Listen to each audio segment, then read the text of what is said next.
ఎందుక కంగారు వద్దులే బంగారు నిప్పులాంటి ఆశయాన్ని అంటదు ఏ కీడు మనసులో కన్నీరు తలచిన తనవారు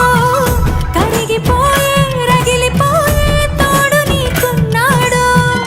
సాయమంటే ఆయువిచ్చే వాయుపుత్రుడు వీడు